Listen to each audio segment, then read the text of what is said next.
저는 오늘 우리 읽은 말씀을 통해서 본문 말씀을 통해서 신앙 습관이 능력이다, 이런 제목으로 잠시 은혜를 나누도록 하겠습니다. 이런 물 한 방울이 바위를 뚫는다, 이런 말이 있죠. 물 한 방울은 힘이 없고 부드럽고 연약하지만 그것이 지속적으로 한 곳에 집중해서 떨어지게 되면 나중에 그 바위를 뚫어요. 여러분, 강력한 화살을 쏘아서 바위를 뚫을 수가 있겠습니까? 지금 현대 무기인 총을 쏘아서 바위를 뚫을 수가 있겠습니까? 바위가 뚫어지는 것이 아니에요.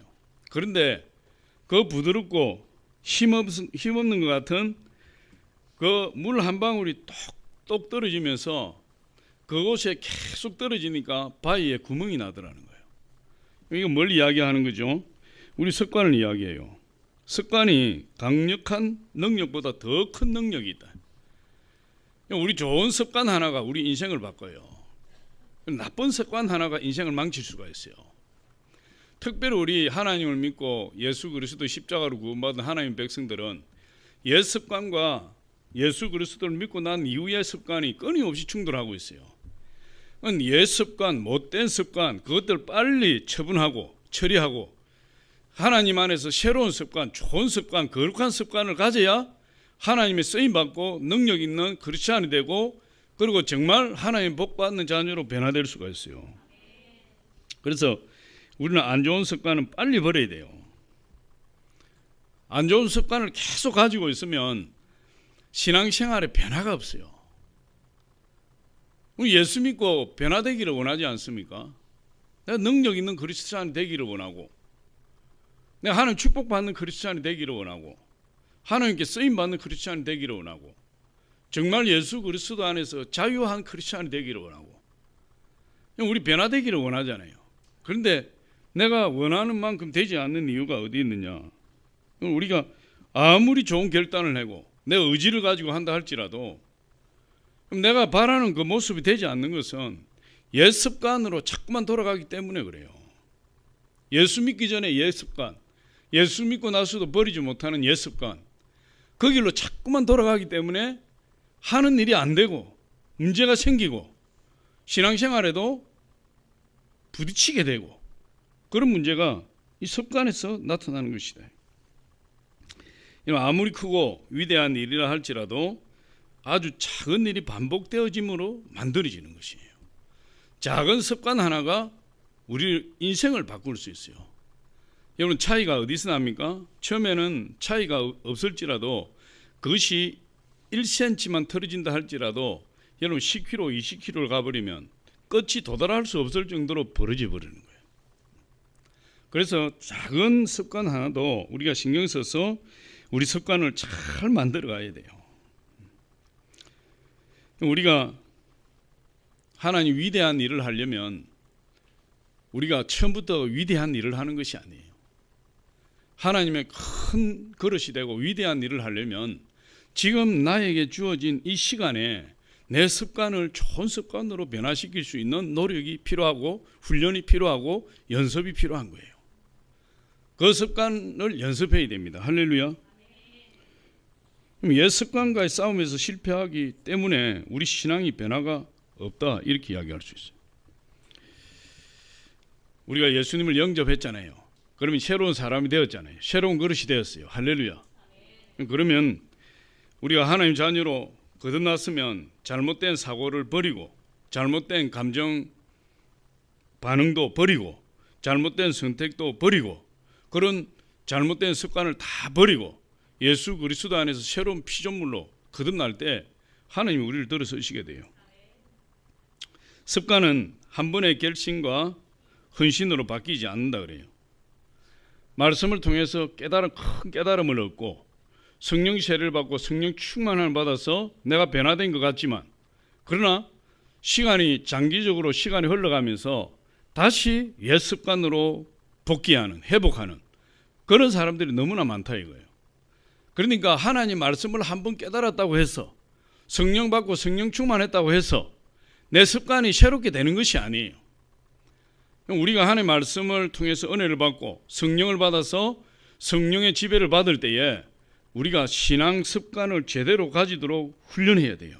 그래서 믿음의 훈련이 필요한 것입니다. 은혜를 받았을 때, 하나님의 역사가 강할 때, 그때 내가 훈련을 받아야 돼요. 믿음의 훈련, 신앙 습관의 훈련, 그걸 받아야 내가 내 믿음이 변화될 수 있다는 것이. 그래서 삶이 변화되기 위해서 우리가 습관을 연습해야 된다. 예수님도 순종을 배워서 십자가를 지시게 되셨다. 예수님도 배우는 거예요. 뭘 배우면 순종을 배우는 거예요. 배운다는 건 뭐예요? 연습하고 훈련하고 매일매일 습관적으로 행해보는 거예요.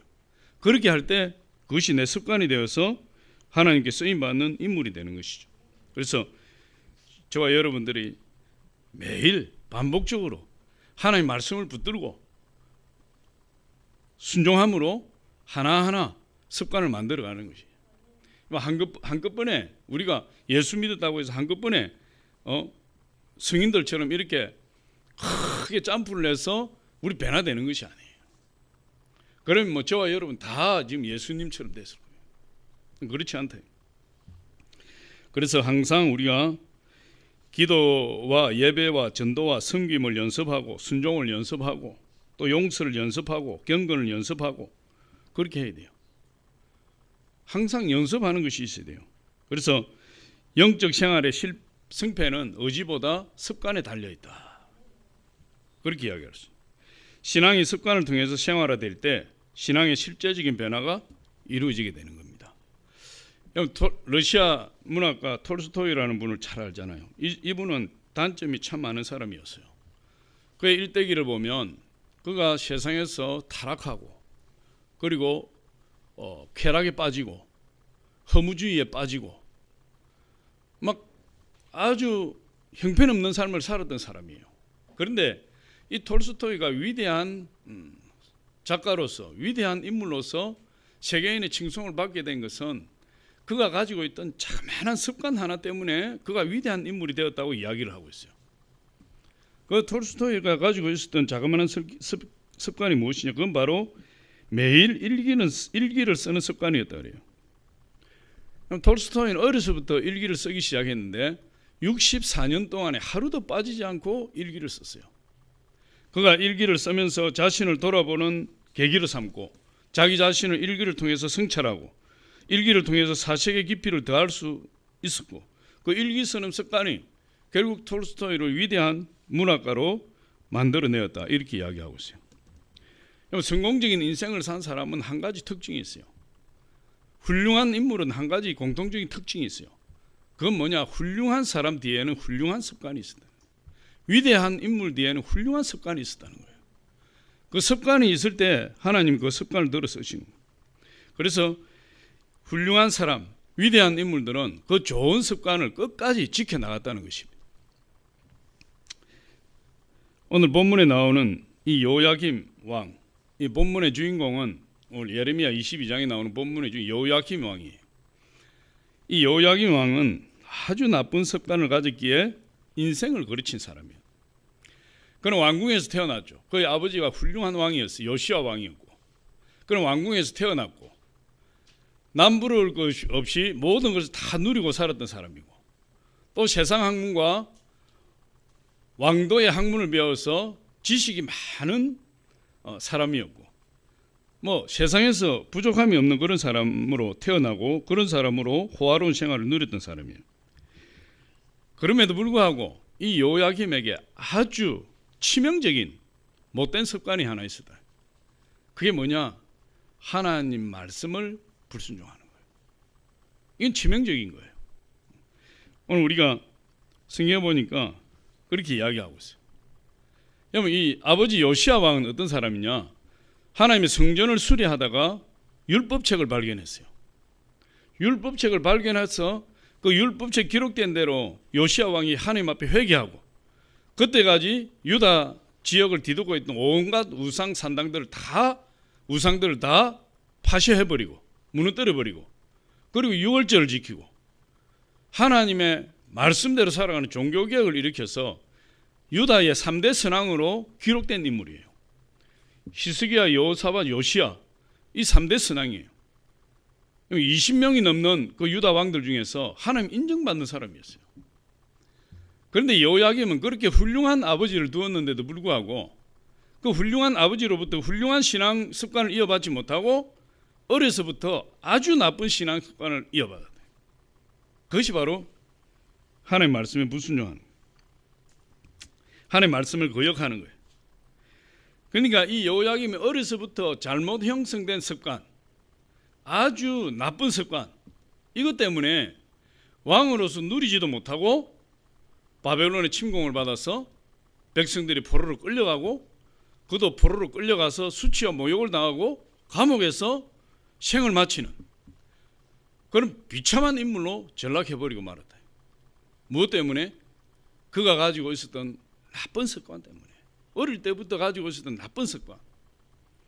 하나님의 말씀을 전해도 듣지 않고 하나님 주의 종 선지자를 통해서 하나님의 말씀을 전해도 무시하고 하나님 말씀을 무시해서 하나님 말씀을 거역해서 잘 될 사람이 어디 있겠습니까? 오늘 22장 21절로 22절 우리 같이 한번 읽어보겠습니다. 시작. 내가 평안할 때에 내가 내게 말하였으나 내 말이 나는 듣지 아니하리라 하였나니 내가 어려서부터 내 목소리를 청종하지 아니함이 내 습관이라. 내 목자들은 다 바람에 삼켜질 것이요 너를 사랑하는 자들은 사로잡혀 가리니 그때 내가 반드시 내 모든 악 때문에 수치와 욕을 당하리라. 요야김 왕이 태어날 때는 그렇지 않고 누구보다도 좋은 환경에서 누구보다도 축복받은 환경에서 태어난 사람인데 그가 어떻게 이렇게 누구보다도 더 큰 비참한 신세가 되어서 망하게 되었느냐. 오늘 분명하게 이야기하고 있지 않습니까? 21절에 내가 평안할 때에 내가 내게 말하였으나 내 말이 나는 듣지 아니하리라 하였나니 내가 어려서부터 내 목소리를 청정하지 아니함이 내 습관이라. 하나님 말씀이 임해도 듣지 않고 주의 종이 하나님 말씀으로 권면해도 듣지 않고 그 어려서부터 그런 습관이 형성됐다는 거예요. 그래서 이방인의 말발굽에 온 나라가 초토화되고 그냥 수치와 모욕을 당하고 결국은 망하는 것이 망하게 된 것이. 그래서 하나님께서 이 요야김 왕에 대해서 이렇게 이야기합니다. 네가 너를 끌어다가 예루살렘 문 밖에 던지고 나귀같이 매장을 당할 때 너를 위하여 슬퍼하거나 묻어주는 사람이 울어주는 사람이 없을 것이다. 하나님 말씀에 어려서부터 불순종하는 못된 습관 때문에 하나님 말씀이 임해도 그 말씀을 우습게 여기고 하나님 말씀을 조롱하고 하나님 말씀에 전혀 순종할 기미도 없고 그게 어려서부터 습관이 그렇게 형성이 됐기 때문에 이 사람은 그런 길을 가고 말았던 것입니다. 오늘 이 신앙 습관에 대해서 몇 가지를 우리가 알아봐야 돼요. 그래서 우리 습관을 오늘부터 스텝 바이 스텝 한 걸음 한 걸음 여러분 바꾸시고 훈련하시고 연습하시기 바랍니다. 할렐루야. 그럼 첫 번째로 우리는 어떤 습관을 가져야 되느냐? 하나님 말씀에 순종하는 습관을 가져야 돼요. 그럼 남북 이스라엘이 망한 결정적인 이유가 뭡니까? 하나님 말씀에 불순종했기 때문에. 하나님 말씀에 불순종. 우상숭배 하지 말라는데 우상숭배. 북이스라엘도 우상숭배에서 망했고 남유다도 우상숭배에서 망했고 그 우상숭배한 결정적인 원인은 하나님의 언약의 말씀을 파괴해버린 거예요. 하나님의 말씀을 파괴해버리고 언약을 깨트려버리니까 우상숭배하게 되고 하나님의 말씀에 불순종하게 되니까 온갖 불의와 부정이 그 사회에 미치게 되고 하나님의 공의와 정의는 사라져버리고 그래서 망하게 된 것이에요. 이스라엘 백성들은 하나님의 말씀에 귀를 기울이지 않았고 자신들의 목을 곧게 하여 듣지 아니하고 하나님의 말씀의 교훈을 받지 않았다고 이렇게 이야기하고 있어요. 그들은 하나님의 말씀에 불순종하는 습관이 어릴 때부터 몸에 배어 있었다. 비단 요야김 왕만의 문제가 아니에요. 예레미야 선지자가 그렇게 감옥에 갇혀가면서 그렇게 고통을 당해가면서 이스라엘 왕과 이스라엘 고관들과 고관 대장들과 백성들에게 하나님의 말씀을 선포했지만 누구도 하나님 말씀에 귀를 기울이지 않았다. 그래서 망하게 된 거죠. 그때 만약에 그들이 예레미야 선지자의 하나님 말씀을 듣고 회개하고 돌아왔다면 남북 이스라엘은 망하지 않았을 것이에요. 우리가 예수 믿는 목적이 있잖아요. 우리 예수를 왜 믿는 거죠? 구원받으려고 믿는 거죠. 그런데 성경에 말씀하시고 우리 예수 그리스도를 믿으면 구원받는다 했어요. 저와 여러분이 예수 그리스도를 인격적으로 만나서 구원받았다면 그러면 구원받았으면 된 거지 뭘로 신앙생활을 합니까? 여러분 이 세상에서 우리가 교회를 나오고 교회 와서 신앙생활을 하고 목숨보다 아까운 11조를 하나님께 드리고 남들은 다 놀러 다니는 주일날 교회 나와서 예배 드리는 이유가 어디에 있습니까? 구원받는 것이 목적이라면 내가 예수 그리스도를 만나서 예수만 붙들고 있으면 되는 거지. 우리가 구원받은 그리스도인들이 추구하는 하나님 구원받은 그리스도인들에게 요구하는 신앙의 목적이 다른 거예요. 그건 바로 뭐죠? 예수 그리스도를 닮아가는 거예요. 저와 여러분이 예수를 닮아가는 것이 우리가 이 땅에 사는 그리스도인들의 목적이에요. 그래서 점점 예수님 닮아가야 돼요. 할렐루야. 그래서 사람들이 나를 보면서 작은 예수구나. 정말 저 사람이 예수 믿는 저 사람이 믿는 예수님을 나도 믿어야 되겠구나. 내가 예수를 닮아가면 사람들이 나를 통해서 예수를 보는 거죠. 할렐루야. 그래서 우리가 예수 믿는 것은 예수를 닮기 위해서 이 세상에서 예수를 믿는 거예요. 다른 목적이 아니에요. 얼마만큼 예수님 닮아가고 있습니까? 예수님께서 우리에게 이렇게 말씀하세요. 너희가 하나님의 온전하심과 같이 너희도 온전해라. 그렇게 이야기를 해요. 마태복음 5장 48절에 이렇게 말합니다. 그러므로 하늘에 계신 너희 아버지 온전하심과 같이 너희도 온전하라. 여기서 온전하다는 것은 완전 무결하다는 뜻이 아니고 온전하다는 말씀은 예수 그리스도를 닮아간다는 말이에요. 할렐루야. 우리 예수님은 온전하신 분이잖아요. 점점 예수 그리스도를 닮아가는 거예요. 그것이 우리 크리스찬들의 신앙의 목표예요. 그런데 하나님의 온전하심을 닮아가기 위해서는 뭐가 필요한 거죠? 거룩한 습관이 필요하다. 하나님 온전하심을 닮아가려면 하나님 우리를 하나님 모양과 형상대로 우리를 지으셨잖아요. 하나님 성품대로 우리를 지으셨고 하나님 모양대로 우리를 만드셨어요.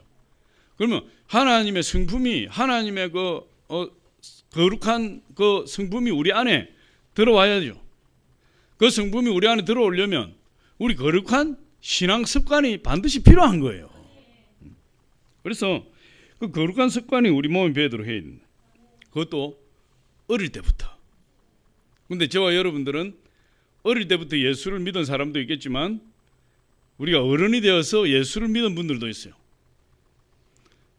그럼 우리는 만약에 어른이 되어서 예수를 믿었으면 오늘부터라도 할렐루야 오늘부터라도 우리 신앙 습관을 훈련할 수 있어요. 연습할 수 있어요. 더 중요한 것은 우리 자녀들이에요. 자녀들은 지금 어릴 때부터 신앙 습관을 잘 줘야 된다. 할렐루야. 그래서 이 신명기 6장에 보면 하나님께서 우리가 하나님의 온전하심 같이 온전하도록 하기 위한 거룩한 습관을 이스라엘 백성들에게 주고 있어요. 명령하고 있어요. 특별히 자녀들에게 어릴 때부터 거룩한 신앙 습관을 주어라. 어릴 때부터. 아까 요야김 왕이 언제부터 하나님의 말씀을 거역하는 습관이 들었어요? 어릴 때부터. 어릴 때부터. 그게 문제다. 그래서 신명기 6장 6절로 9절을 우리 같이 한번 읽어보겠습니다. 시작. 오늘 내가 내게 명령하는 이 말씀을 너는 마음에 새기고 내 자녀에게 부지런히 가르치며 집에 앉았을 때든지 길을 갈 때든지 누워있을 때든지 일어날 때든지 이 말씀을 강론할 것이며 너는 또 그것을 내 손목에 메어 기호를 삼으며 내 미간에 붙여 표로 삼고 또 내 집 문설주와 바깥문에 기록할지니라. 이스라엘은 자녀들을 어릴 때부터 성경 말씀을 가르쳐라. 하나님 말씀을 청종하도록 해라. 그럼 성경에 하나님 말씀을 읽고 청종한다, 이 말은 무엇을 염두에 두는 거죠? 순종을 염두에 두는 거예요. 하나님 말씀을 청종하라, 이 말은 하나님 말씀을 청종하고 순종해라, 이 말이에요. 하나님 말씀을 알아라, 이 말은 하나님 말씀을 알고 순종해라, 이 말이에요. 하나님 말씀을 순종하지 않는데 알고 있으면 무슨 능력이 있겠어요? 하나님 말씀을 순종하지 않을 텐데 하나님 말씀을 날마다 들으면 무슨 능력이 있겠어요? 오히려 알고 행하지 않으면 더 맞는다 했는데, 모르고 행하면 적게 맞고 알고 행하면 더 맞는다 그랬어요. 그럴 바에야 순종 안 할 바에야 모르는 게 낫지. 할렐루야. 한 꿀밤 하나 맞는 게 낫지. 그러니까 하나님 말씀을 어릴 때부터 하나님 말씀을 강론하고, 어릴 때부터 하나님 말씀을 자녀들의 마음에 새기고, 어렸을 때부터 하나님 말씀을 들려주고, 자녀들이 하나님 말씀에 순종할 수 있는 거룩한 습관을 가지도록 훈련시켜라, 자녀들에게. 할렐루야. 그러면서 뭐라고 이야기합니까? 전에도 우리 한번 말씀드렸지만은 직장 다니는데 시간이 없어요. 애들 아침에 일어나면 학교 가고, 학교 갔다 와서 학원 여기저기 돌아다니고, 부모님은 아침에 출근해서 저녁에 늦게 오고, 하루에 잘해봐야 애들 얼굴을 한번 보면은 더 이상 못 보는데 어떻게 애들을 훈련시킵니까? 교육시킵니까? 그래서 방치한다, 이 말이에요. 이게 큰 문제예요. 그래서 성경은 이 신명기 6장에서 벌써 우리에게 그렇게 말씀해요. 뭐라고 이야기합니까? 그래도 부지런히 가르치라. 잠시 짬을 내서라도 가르치라. 응? 잠자기 전에도 가르치고, 아침에 학교 가기 전에도 잠깐 가르치고, 저녁 먹을 때 잠깐 얼굴 볼 때도 가르치고, 짬짬이 가르치라. 짬짬이. 할렐루야. 이 성경 그렇게 내 자녀에게 부지런히 가르치며 집에 앉았을 때든지 길을 갈 때든지 누워 있을 때든지 일어날 때든지 이 말씀을 강론할 것이며, 강론하다는 것은 입 밖으로 말씀을 내어서 가르치라, 이 말이에요. 짬짬이 가르치라. 자꾸만 가르치라. 응? 시간 없다고 핑계 대지 마라. 자꾸 가르쳐야, 자꾸 하나님 말씀을 들어야 뭐가 생기는 거죠? 순종이 생기고 거룩한 습관이 생긴다, 이 말이에요. 그래서 어려서부터 틈틈이 가르치는 이유가 하나님 말씀을 읽고 순종하는 습관을 들여야 하기 때문이다. 그래서 오늘 말씀 보니까 하나님의 말씀을 어디에 두고? 마음에 새기고, 그 다음에 입술에 두고, 입술에 강론하고 입술에 두고, 그 다음에 신체에 두고, 손목에 붙이고, 이마에 붙이고, 그 다음에 집 건물에다 붙이라. 문설주에 붙이고, 또 어디에 붙입니까? 집 문설주와 바깥문에 기록해라. 들어오며 나가며 하나님 말씀을 읽고, 손목에도 이마에도 하나님 말씀을 읽고, 집에 들어오면 부모님 만나면은 부모님 입술에 나오는 말씀으로 귀로 듣고, 그 부모님 가르치는 말씀을 마음에 새기고, 그렇게 해서 우리 어린 자녀들이 말씀에 순종하는 거룩한 습관을 들일 수 있다는 것이에요. 그래야 하나님 기뻐하시는 자녀들이 되는 거죠. 바울은 로마서에서 우리 그리스도인이 반드시 길러야 될 거룩한 습관을 이야기하고 있어요. 그게 바로 뭐냐? 순종이에요. 그리스찬에게 있는 반드시 필요한 습관, 순종이 돼. 순종. 바울은 로마서 6장 16절에 이렇게 이야기합니다. 한번 같이 읽어봅니다. 시작. 너희 자신을 종으로 내주어 누구에게 순종하든지 그 순종함을 받는 자의 종이 되는 줄을 너희가 알지 못하느냐? 혹은 죄의 종으로 사망에 이르고 혹은 순종의 종으로 의에 이르느니라. 우리가 그리스도인이 되느냐? 그렇지 않으면 비그리스도인이 되느냐? 크리스찬이 되느냐? 난 크리스찬이 되느냐? 그것은 우리가 누구에게 순종하는가에 달려있다.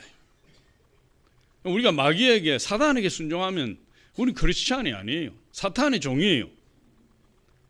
하나님 말씀 의에 순종하는 자는 하나님의 자녀예요. 크리스찬이에요. 순종에 대해서 이야기하고 있습니다. 할렐루야. 여러분이 하나님의 말씀을 듣고 하나님의 말씀에 순종하면 여러분 크리스찬이에요. 하나님 자녀들이에요. 그러나 여러분이 교회에 나와서 예배를 드린다 할지라도 하나님의 말씀을 저쪽으로 밀어놓고 여러분 마음에서 일어나는 욕망을 따라서 세상 가치관을 따라서 살아간다면 그 사람은 그 모습은 예수 믿는 사람일지 모르지만 그 사람은 사단의 종이 되어 있다. 크리스찬이 아니에요. 난 크리스찬이에요. 사도 바울 그걸 이야기하고 있어요. 그리고 로마서 6장 16절로 17절을 우리 같이 한번 읽어봅니다. 시작.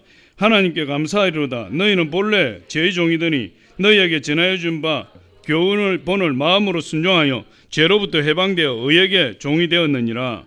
우리는 원래 죄의 종, 사단의 자식이었지만 예수 그리스도 십자가를 믿어서 우리는 예수 그리스도로 말미암아 의의 종, 하나님의 자녀가 되었다는 것이에요. 할렐루야. 우리가 엄청난 축복을 받은 사람이에요. 그래서 우리 새벽 2시에 일어나서 만세 삼창하고 다시 자도 억울하지 않다니까. 너무너무 이게 기적적인 일이 우리에게 일어난 거예요.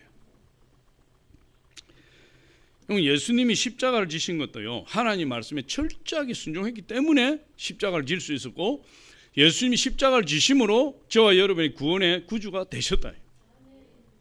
예수님이 하나님 말씀에 불순종했으면 여러분, 저와 여러분 싸그리 지옥 가는 거예요. 싸그리. 근데 예수님이 하나님 말씀에 순종하셔서 믿는 자들이 구주가 되시고, 그 순종한 예수 그리스도를 하나님이 높이셔서 모든 이름 위에 뛰어난 이름이 되게 해주셨고, 하나님께서 하나님 보좌 우편에 앉으셔서 하나님과 같은 권능을 주셔 이 세상을 다스리게 하셨다. 그분이 예수님이에요. 그 예수님이 어떻게 하나님의 아들이 되셨느냐? 하나님 말씀에 순종하고 십자가를 지시고 죽으심으로. 예수님이 하나님의 아들인 건 너무 당연하잖아요. 그런데 만약에 예수님이 하나님 말씀에 불순종해서 나 십자가를 안 지겠어요 하고 십자가를 지지 않았다면 예수님은 죄의 종이 되어서 하나님의 아들이 될 수가 없는 것이에요. 순종함으로 하나님의 아들로 된 것이죠. 빌립보서 2장 5절로 8절 한번 읽어봅니다. 시작. 너희 안에 이 마음을 품으라. 곧 그리스도 예수의 마음이니 그는 근본 하나님의 본체시나 하나님과 동등됨을 취할 것으로 여기지 아니하시고 오히려 자기를 비어 종의 형체를 가지사 사람들과 같이 되시고 사람의 모양으로 나타나사 자기를 낮추시고 죽기까지 복종하셨으니 곧 십자가에 죽으십니다. 너희 안에 이 마음을 품으라. 이 말은 너희가 예수 그리스도로 말미암아 이것을 배워라 이거예요. 뭘 배웁니까? 예수 그리스도를 통해서. 예수 그리스도는 하나님과 같은 분이지만 자기를 낮추셨다. 자기를 겸손하게 만드셨다. 근데 왜 자기를 낮추셨느냐? 어떻게 낮아지셨느냐? 그가 죽기까지 하나님 말씀에 복종했기 때문에. 할렐루야. 복종이라는 것은 좀 군대적인 용어 냄새가 나는 거죠. 좀 강제적인 의미가 들어있고, 순종이라는 것은 자발적인 의미가 들어있는데, 예수님은 하나님 말씀에 자기를 죽기까지 하나님 말씀에 복종함으로, 순종함으로 십자가를 지셨고, 십자가를 지심으로 하나님의 아들로서 하나님 보좌 우편에 올리셨다. 그래서 모든 이름 위에 뛰어난 이름을 얻게 하셨다. 만물이 예수 그리스도의 발 아래 있는 거예요. 만물이. 예수님이 십자가 지시는 순종을 하심으로 인해서. 그래서 사도 바울 선생은 우리에게 뭘 이야기합니까? 뭘 본받으라는 거죠? 예수님의 복종한 하나님의 말씀에 복종하는 이 습관을 본받으라. 습관을. 그래서 바울이 평생 예수님을 닮아가려고 철저하게 복종하는 삶을 살아왔어요. 사도 바울이. 그래서 사도 바울이 위대한 것입니다. 사도 바울이 예수 그리스도를 닮아가려고 그렇게 애를 쓰고 죽음도 불사하고 고통도 불사하고 그렇게 앞만 보고 달렸던 것은, 표대만 향해 달려갔던 것은 하나님의 말씀에 순종하는 습관이 있었기 때문에. 그래서 빌립보 교인들에게 사도 바울이 너희도 예수님처럼 하나님 말씀에 순종하는 삶을, 순종하는 습관을 가지고 하나님 말씀에 순종하는 삶을 살아라. 끝까지, 언제까지? 구원받을 때까지. 빌립보서 2장 12절이에요. 우리 같이 한번 읽어보면 시작. 그러므로 나의 사랑하는 자들아, 너희 나 있을 때뿐 아니라 더욱 지금 나 없을 때에도 항상 복종하고 두렵고 떨림으로 너희 구원을 이루라. 항상 복종하고 순종하는 습관을 가지고 하나님의 말씀에 순종하면서 구원이 완성될 때까지, 그때까지 그 거룩한 습관으로 달려가라.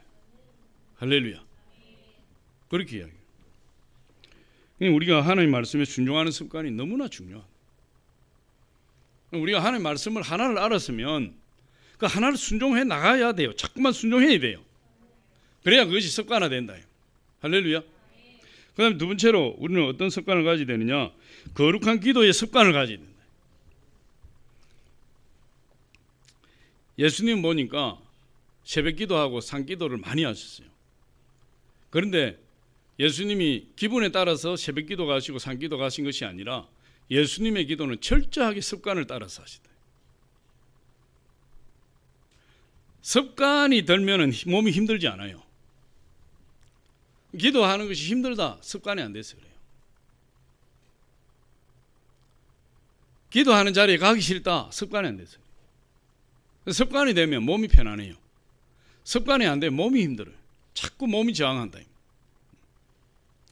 예수님은 습관을 따라서 기도하시다. 새벽 예배도 새벽에도 습관을 따라서 기도. 산기도도 습관을 따라. 우리 누가복음 22장 39절로 41절 한번 읽어봅니다. 시작. 예수께서 나가사 습관을 따라 감난산에 가시매 제자들도 따라갔더니 그곳에 이르러 그들에게 이르시되 유혹에 빠지지 않게 기도하라 하시고 그들을 떠나 돌 던질 만큼 가서 무릎을 꿇고 기도하여. 예수 습관을 따라서 감남산으로 가시다. 예수님 새벽 기도도 하셨어요. 산 기도도 하시고. 우리 감난산 가봤잖아요. 지금은 기드론 계곡이 차가 다니고 사람이 마음껏 오르내리고 할 수 있는 아스팔트 길로 닦여 있지만 그때 당시에는 절벽 같은 곳이에요. 그 절벽 같은 계곡을 건너서 감남산으로 가는 것은, 매일같이 간 것은 뭐죠? 기도하는 습관이 있었기 때문에.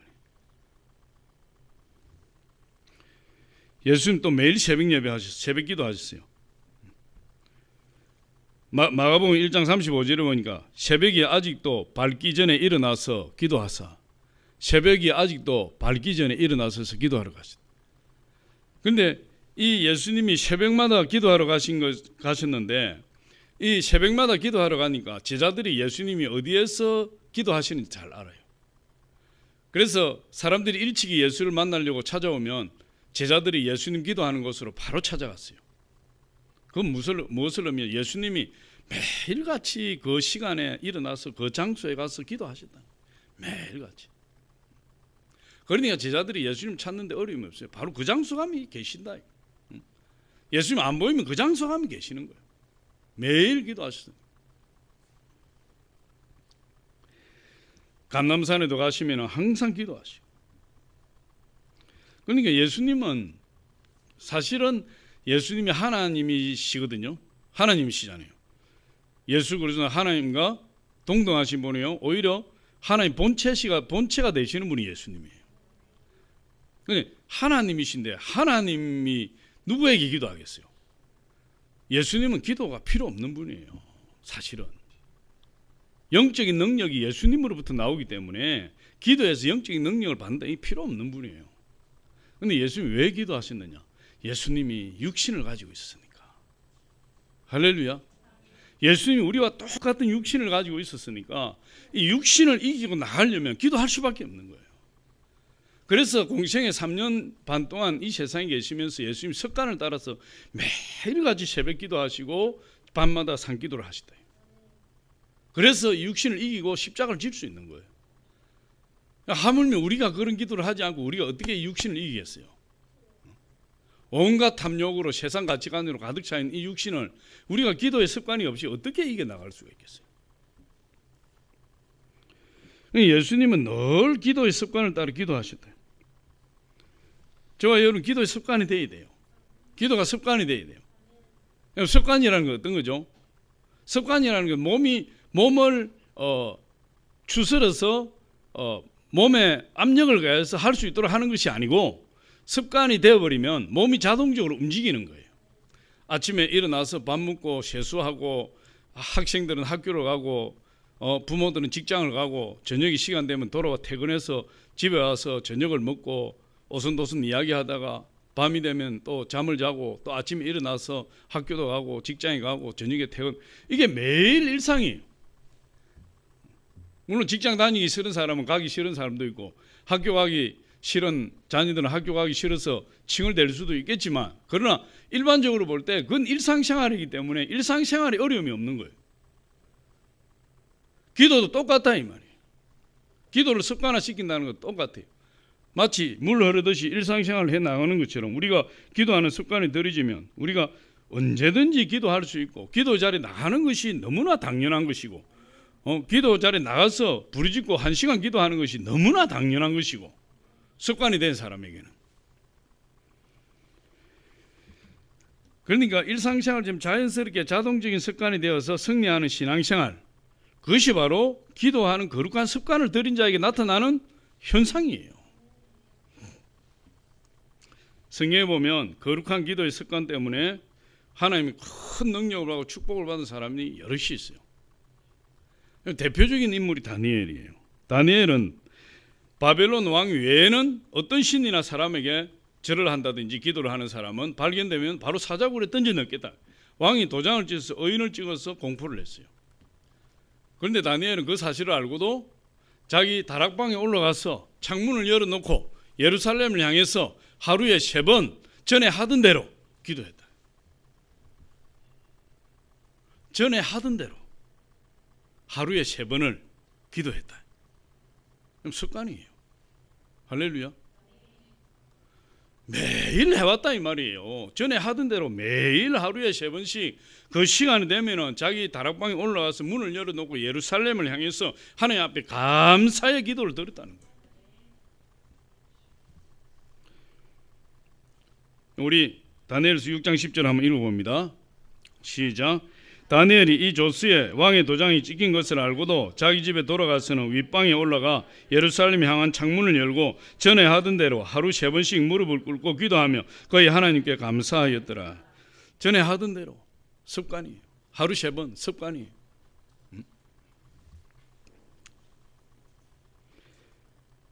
결국 그가 사자굴에 던짐을 당했지만 하루 3번 매일 습관을 따라서 기도하던 그 다니엘을 하나님이 사자굴 속에 건져주시고, 거기서 건짐받고 난 다음에 자기를 모함했던 2 총리를 사자굴 속에 집어 던져버리고, 오히려 다니엘은 그 이전 총리보다 더 큰 능력을, 더 큰 권세를 가진 총리가 되어서 바벨론 나라를 다스린, 바벨론 127도를 다스리는 총리가 되어버린 거예요. 늘 기도하는 습관, 더 큰 영향력을 가진 사람이 되었어요. 다니엘이. 2차 세계대전 중에 이 영국 병사가 이 스파이 혐의로 붙들렸어요. 왜 붙들렸느냐? 이 영국 병사가 이 내무반에서 기도할 수가 없으니까 병영을 벗어나서 숲속에 가서 기도를 하다가 잡혔어요. 그래서 이게 필시 독일군의 첩자다, 독일군 간첩이다, 이렇게 영국 사령부에서 인식을 하고 그 병사를 사령부로 이첩을 했어요. 기소를 당해가지고 이첩이 됐어요. 그곳에서 이제 치조를 받아요. 독일군하고 접촉한 것이 아니냐. 장교가 치조를 할 때 그가 이렇게 얘기했어요. 아닙니다. 저는 기도할 자리가 없어서 병영을 벗어나서 숲속에서 기도하다가 이런 오해를 받게 되었습니다. 그렇게 이야기를 했어요. 그랬더니 그 장교가 자네는 기도하는 습관이 있는가? 예, 매일 기도합니다. 그러면 여기서 무릎 꿇고 하나님께 기도 한번 해보도록 해라. 그랬더니 그 병사가 그 장교 앞에서 무릎을 꿇고 하나님 앞에 기도하는 자기의 온 영혼을 하나님 앞에 드리면서 기도의 습관을 쫓아서 고지 한참 동안 기도했어요. 기도가 끝났을 때 그 장교가 이렇게 이야기했어요. 자네는 가도 좋다. 네가 기도한 것을 나는 확실히 믿을 수 있다. 병사가 지금까지 기도하는 습관이 없었다면 이렇게 기도를 할 수 없을 것이라고 나는 믿는다. 돌아가라. 돌려보내 주었다는 거예요. 베드로와 요한도 매일 9시에 성전에 들어가서 기도하는데 습관을 따라서 성전 미문에 나면서 안전병에 된 40세 된 어떤 남자를 사람들이 메고 미문에 앉혀놓고 성전을 들어오고 나가는 사람들에게 구걸하게 했어요. 베드로 요한이 보니까 이 사람이 나면서부터 안전병이 되어서 구걸하는 인생이 불쌍해서 예수 이름으로 치유해버렸어요. 나사렛 금과 엄은 내게 없거니와 내게 있는 것을 내게 주노니 나사렛 예수 그리스도 이름으로 일어나 걸어라. 그리고 손목을 잡아 일으키니까 다리에 힘을 얻고 일어나 뛰어서 성전을 들어가 버렸다. 할렐루야. 여러분 습관을 쫓아서 매일 기도 시간을 정해놓고 하나님 앞에 기도하니까 하나님이 그 사람의 영향력을 더 크게 해주실 뿐만 아니라 하나님의 능력을 부어주셔서 기도를 통한 하나님의 능력이 많이 나타나는 것이. 한 사람은 더 이야기하면 느헤미야라는 사람이 있어요. 느헤미야는 바벨론 왕의 술 맡은 관원장이에요. 상당히 높은 지위에 있는 사람이죠. 어느 날 느헤미야 친동생이 예루살렘에서 자기를 찾아왔어요. 그러면서 하는 말이 예루살렘 성벽이 다 무너졌습니다. 짐승들이 뛰어다니는 형편없는 곳이 되어버렸습니다. 느헤미야가 그 마음에 불이 타기 시작했어요. 하나님의 거룩한 성전, 그 성벽이 무너졌다. 내가 가서 저 성벽을 재건해야 될 텐데 얼굴에 수심이 가득했어요. 왕이 느헤미야를 보고 얼굴에 수심이 가득한 것을 보고 왕이 내가 너에게 무엇을 해주기를 원하느냐 이렇게 물었어요. 보통 사람 같으면 예루살렘 성벽이 무너졌습니다. 여차저차해서 제가 가기를 원합니다. 저를 보내주십시오. 그렇게 이야기할 수 있을 텐데 이 느헤미야는 거룩한 신앙의 습관이 있어요. 왕에게 대답하기 전에 왕과 대화를 나누기 전에 먼저 하나님 앞에 묵상했다. 그 찰나의 순간에 그 짧은 시간에 그 대단한 권세를 가진 왕이 질문하는 그 대답을 해야 되는 그 찰나의 시간에도 느헤미야는 하나님 앞에 묵상하고 왕에게 대답했다. 느헤미야 2장 4절 우리 같이 한번 봅니다. 시작. 왕이 내게 이르시되 그러면 내가 무엇을 원하느냐 하시기로 내가 곧 하늘의 하나님께 묵도하고. 그 짧은 순간에도 하나님 앞에 기도하는 거예요. 그것이 어떻게 그때만 유효하겠습니까? 느헤미야 선지자는 그 이전에도 일마다 때마다 먼저 왕을 아련하기 전에 왕이 대답하기 전에 하나님 앞에 묵도하고 하나님 앞에 마음으로 기도하고 그게 신앙 습관으로 장착이 되어 있던 사람이에요.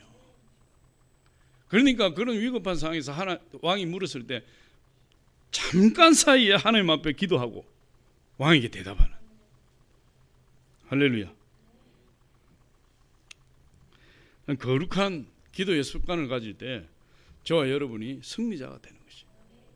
마지막으로 세 번째 볼 때 우리가 어떤 습관을 가져야 되느냐, 경건한 습관을 만들어 가야 되는 경건한 습관. 우리 디모데전서 4장 7절 한번 보겠습니다. 우리 같이 한번 읽어봅니다. 시작. 망령되고 허탄한 신앙을 버리고 경건에 이르도록 내 자신을 연단하라. 이 연단하라 이 말은 뭐예요? 훈련하라는 말 아니에요? 연단하라는 말은 단련시키라는 말이잖아요. 다시 다른 말로 하면 습관화시키라는 거예요. 경건을 습관화시키라는 거예요. 경건한 삶을 살아라. 경건한 생활을 해라. 할렐루야. 예수 믿으면서도 경건치 못한 사람 많아요. 기독교 신앙은 하나님 축복하시는 신앙이에요. 우리 하나님 잘 믿으면 우리가 하나님 축복해 주세요 안 해도 하나님 축복하실 수밖에 없다고 이야기하시잖아요. 우리 하나님은 우리 육신의 부모하고 똑같아요. 육신의 부모는 자식이 아무리 잘못해도 할 수만 있으면 자식에게 아파트도 사주고 싶고, 할 수만 있으면 자식에게 재산도 많이 물려주고 싶고, 할 수만 있으면 자식에게 많이 배우게 하고 싶고, 자식들이 잘 되는 걸 바라가 자식들이 자기들 다 해주고 싶은 것이 육신의 부모예요. 그런 부모가 나는 그런 부모가 아니에요. 그럼 그건 자기 자식이 어디 주워온 거야. 할렐루야. 자식에게 다 해주고 싶은 거예요. 근데 우리 하나님 아버지는 어떠실까요? 하나님 아버지는 우리에게 복을 주시지 못해서 안달나신 분이다. 안달나신 분. 할렐루야. 하나님은 우리에게 복을 주시지 못해 안달나신 분이에요. 그래서 우리가 조금만 하나님 앞에 잘하면 하나님이 막 기뻐서 입이 귀에 걸린다니까. 다 주고 싶어요. 다 주고 싶어. 그래서 우리 기독교는 하나님 축복하실 수밖에 없는 종교예요. 그리고 또 한 가지가 있어요. 하나님 축복하실 수밖에 없는 종교일 뿐만 아니라 오히려 그것보다 더 중요한 것은 우리 크리스찬들은 하나님 복을 누리는 사람들이다. 하나님 복을 주시는데 누리지 못하면 무슨 소용이 있어요? 어떤 미국의 할머니가 그렇게 가난하게 살았는데 그 자기 손자가 다리에 병이 나서 수술할 돈이 없어서 다리를 절단했어요. 자기 손자 다리를. 근데 이 할머니가 세상을 떠났는데 할머니 세상을 떠나 침대 밑에를 보니까 침대 밑에 수만 달러의 돈을 숨겨놨더니 자식 손자를 다리를 잘라내면서도 그 돈이 아까워서 돈을 쓰지 못하고 자식 손자의 다리를 잘라버릴 정도로. 그럼 그리 수만 달러 수십만 달러가 있으면 뭐합니까? 누리지 못하는데. 누리지 못하면 거지나 마찬가지예요. 여러분 누리시기 바랍니다. 할렐루야. 하나님의 축복은 누리는 축복이에요. 예수님이 십자가를 통해서 하나님의 모든 축복을 믿는 우리에게 다 주셔서 그 십자가의 축복을 누리라고 말씀하시는 거예요. 그래서 우리가 예수님을 믿게 되면 예수님의 십자가의 능력이 임하게 되는데 예수님을 믿을 때 우리에 나타나는 인생의 모든 문제가 다 해결된다. 다 해결. 할렐루야. 그래서 첫 번째 뭡니까? 죄 문제가 해결되죠. 두 번째 저주 문제가 해결되죠. 세 번째 가난 문제가 해결되죠. 네 번째 질병 문제가 해결되죠. 다섯 번째 죽음 문제가 해결되죠. 예수님 십자가가 뭐냐? 인생의 모든 문제를 해결하는 하나님의 능력이에요. 우리 예수 그리스도 십자가를 붙들면 우리가 부요함을 누릴 수밖에 없는 것이에요. 그 복을 누리기만 하면 돼요. 예수님이 십자가에서 다 값을 치르셨기 때문에 그 엄청나게 비싼 값이지만 우리에게는 다 공짜로 주신 거예요. 그 십자가의 복을 누려야 돼요. 할렐루야. 그럼에도 불구하고 누리지 못하는 이유가 뭐냐? 누리지 못하는 이유, 그건 축복을 가리는 잘못된 습관이 있기 때문에. 잘못된 습관이에요. 이 잘못된 습관이 하나님의 축복을 받지 못하게 하고 잘못된 신앙 습관이 하나님의 축복을 누리지 못하게 만드는 거예요. 성경에 보니까 잘못된 신앙 습관에 대해서 지적하고 있어요. 모이기를 싫어해요. 그 못된 습관이에요. 기도하기를 싫어해요. 못된 습관이에요. 예배드리기 싫어해요. 못된 습관이에요. 히브리 10장 25절을 우리 같이 한번 읽어봅니다. 시작. 모이기를 피하는 어떤 사람들의 습관과 같이 하지 말고 오직 권하여 그날의 가까움을 볼수록 더욱 그러하자. 모이기를 싫어하는 사람은 어떤 습관이에요? 못된 습관을 가지고. 지금 코로나가 문제가 아니에요. 지금 방역 정부, 우리나라 정부에서는 사회에서 국민들의 시선은 모이지 말라는 거야. 모이지 마라. 아니 교회에서 마스크 끼고 밥 안 먹으면 괜찮다고 이야기하면서도 모이지 말라는 거예요. 지금 강서구에 무슨 에어로빅 거기에서 150명? 어마어마하게 나왔잖아요. 거기는 그 에어로빅 그 상호도 안 나와. 그냥 에어로빅만 확대해가지고 에어로빅만 칵 잡아. 흐릿하게 잡아. 마포에 홍대 세교회가 마포인가? 홍대 세교회가 확진자가 좀 나왔어요. 최근에 교회에서 유일하게 나왔죠. 카메라가 내부까지 사사시 뒤지고 막 간판 홍대 세교회 하고 막 유아부 유치부 막 사사지만 쫙 비춰줘요. 이런 편파적인 방역이 어디 있어요? 세상에. 그리고 그 밑에 자막에 지나가는 거 보면 뭐 교회 공연장 교회가 제일 앞에 아니면 두 번째 교회에서 지금 나오지도 않아요. 홍대 세교회 빼고 나오지도 않아요. 모이지 말라는 거야. 모이지 말고 예배 드리지 마라. 누가 그 배후에 누가 역사하는 거죠? 사단이 역사하는 거지. 어쨌든 교회는 모이기를 피하는 어떤 사람들의 습관 같이 하지 말고 우리 하나님은 모여서 예배 드리라 이 말이에요. 모여서 기도해라 이 말이에요. 그러면 하나님의 무한하신 능력으로 코로나고 뭐고 다 절단내 주겠다는 거지.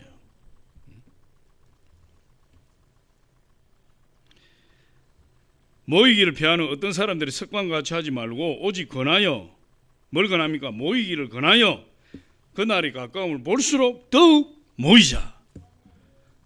그날이 가까울수록 종말이 가까울수록 세상이 점점 악해질수록 더 모이는 것이 좋은 신앙 습관이다. 모이는 것이 할렐루야. 그래서 그런 경건한 신앙 습관을 들일 때 하나님의 복을 누리는 자세가 만들어지는 것이에요. 그래서 감사하는 습관을 들여야 돼요. 감사하는 습관 만들어야 돼요. 할렐루야. 예수님은 항상 아무것도 없는 가운데서 하나님 앞에 감사하더라고요. 빈들에서 하나님 앞에 감사했어요. 죽은 나사로 무덤 앞에서 하나님께 감사했어요. 어떤 경우에도 하나님 감사한 사람이에요. 다니엘도 전에 하던 대로 하루 3번 습관을 따라서 기도하면서 하나님께 감사했어요. 여러분, 감사하는 신앙은 위대한 능력이 있습니다. 섬기는 습관이 있어야 돼요. 섬겨야 돼요. 예수님은 내가 섬김을 받으러 온 것이 아니라 섬기라고 내 목숨 많은 사람이 대속물로 주려 함이니라. 예수님 오신 목적은 섬김을 받으러 오신 것이 아니라 섬기되 어떻게 섬깁니까? 자기 목숨을 대속물로 내어주어서 섬긴다. 우리 섬기는 습관, 그 다음에 전도하는 습관, 찬양하는 습관. 혼자 있을 때 찬양 많이 하는 거 좋아요. 할렐루야.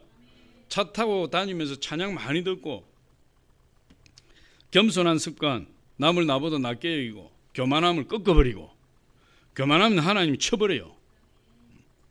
우리 교만할 이유가 하나도 없는 사람이잖아요. 겸손해. 자꾸만 나를 낮추고. 이런 신앙적인 그 경건한 습관이 만들어지면 어느새 복을 받고 누리고 있는 내 자신을 발견하게 돼요. 록펠러가 잘 알죠. 세계 최고의 부자였던 록펠러. 그 어머니가 록펠러에게 10가지 신앙유산을 물려주었어요. 그런데 우리가 새삼스럽게 우리 자주 들어서 잘 알지만 이 10가지 신앙유산을 록펠러가 습관화시킨 거예요. 어머니가 물려주신 신앙유산 10가지를 자기 신앙에 습관화시켜서 하나님의 복을 받은 사람이에요. 그 10가지 신앙유산이 제가 한번 읽어볼게요. 첫 번째, 하나님을 친아버지 이상으로 섬겨라. 하나님 아버지가 모든 것을 공급해 주신다. 하나님을 친아버지 이상으로 섬겨라. 두 번째, 목사님을 하나님 다음으로 섬겨라. 목사님과 좋은 관계를 맺고 목사님께 순종해라. 이게 안 되는 분들이 많아요. 하나님은 하나님이고 목사님 목사님이고, 그러나 하나님 질서를 통해서 역사하시는 분이에요. 할렐루야. 세 번째, 주일 예배는 본교회에서 드리라. 하나님의 자녀로서 교회에 충성해라. 주일 예배 본교회에서 드리라는 거예요. 제가 예전에 개척한 지 1, 2년 되었을 때 이 5단지에 쭉 전도를 해나가는데 이 5단지에 어떤 노부부를 만났어요. 집에서 가내 수공업 같은 거 뭐 이렇게 구슬이는 아닌데 뭐 이런 옛날에 구슬 끼고 이랬잖아요. 그 일을 집에서 해. 근데 이분이 교회가 어디냐? 광명시에 있어요. 주일날 되면 새벽같이 광명시로 가는 거야, 부부가. 그런데 이분이 이야기를 하다가 이런 이야기를 해요. 자기들이 가족들과 자녀들과 함께 천안인지 대전인지 어디 놀러를 갔대. 놀러를 갔는데 주일날 되어가지고 자녀들은 다 두고 노부부가 새벽에 차를 가지고 출발해서 광명시에 와서 자기 교회에서 예배드리고 다시 내려갔다. 그건 저도 듣고 사모도 들은 이야기. 우리는 이렇게 생각하잖아요.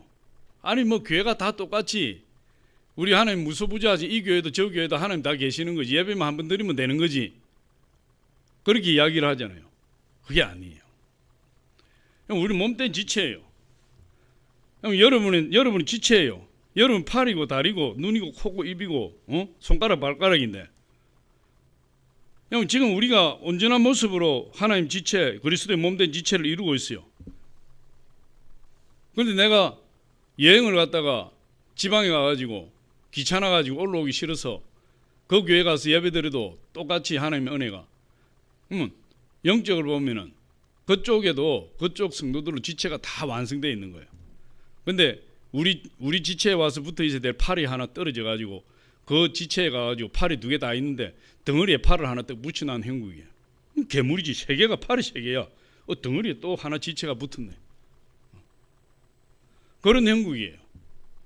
그러니까 주일 예배는 꼭 자기 교회에서 드리라. 그걸 습관화 시켜라. 할렐루야.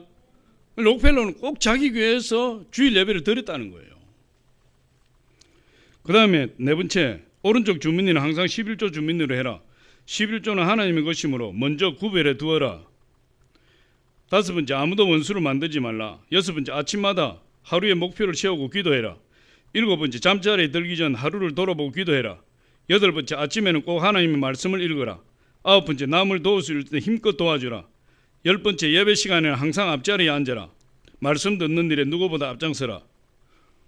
10가지예요. 록펠러가 이 10가지 하나님, 부모님이, 어머니가 주신 신앙 유산을 자기 신앙 습관으로 만들어버렸다니까. 그래서 록펠러가 세계 최고의 부자가 돼서 가는 곳마다 교회를 세우고 대학교를 세워서 어마어마한 하나님의 사역을 담당한 위대한 종이 된 것이에요. 이 말씀이 100년 전에 그의 어머니가 록펠러에게 주신 말씀이지만 오늘날 우리에게도 똑같이 해당되는 말씀이에요. 이것을 우리의 신앙 습관으로 삼아서 나가면 하나님의 놀라운 은혜와 축복이 있게 돼요. 습관을 제2의 천성이라고 불러요. 타고난 성품을 제1의 천성이라고 이야기해요. 그런데 놀라운 사실은 습관은 타고난 천성인 제1의 천성보다도 능력이 10배 이상이 강하다는 것이에요. 파스칼은 습관은 제2의 천성으로 제1의 천성을 완전히 파괴한다, 이렇게 말했어요. 아무리 좋은 가문에서 태어나고 좋은 성품을 가졌다 할지라도 나쁜 습관을 들이는 순간 좋은 성품도, 좋은 가정도, 좋은 환경도 그 나쁜 습관에 의해서 다 파괴되는 것이죠. 우리 부모로부터 물려받은 성품과는 전혀 상관없이 나쁜 습관이 그 사람의 인생을 지배해서 그 사람이 불행한 인생을 맞이하게 만드는 것이 바로 이 습관이에요. 그래서 습관이 천성을 이기는, 성품을 이기는 것이죠. 그러므로 이 훌륭한 사람은 항상 훌륭한 습관을 가지고 있다. 저와 여러분이 오늘 우리 경건한 습관을 꼭 가지시기 바랍니다. 하나님이 쓰시는 사람이에요. 마태복음 7장에 보니까 이렇게 이야기해요. 좋은 나무가 아름다운 열매를 맺고 나쁜 열매가 나쁜 열매를 맺는다. 좋은 나무가 나쁜 열매를 맺을 수 없고 나쁜 나무가 아름다운 열매를 맺을 수 없다. 그럼 좋은 습관이 좋은 나무예요. 좋은 열매, 아름다운 열매를 맺어요. 나쁜 습관이 나쁜 나무가 되어서 나쁜 열매를 맺게 되는 것이에요. 저와 여러분 오늘 신앙 습관이 능력이라고 말씀하고 있어요. 좋은 신앙 습관으로, 경건한 신앙 습관으로 우리 하나님께 위대하게 쓰임받고 하나님 위대한 하나님의 축복의 자녀들 다 되시기를 예수 이름으로 축복합니다.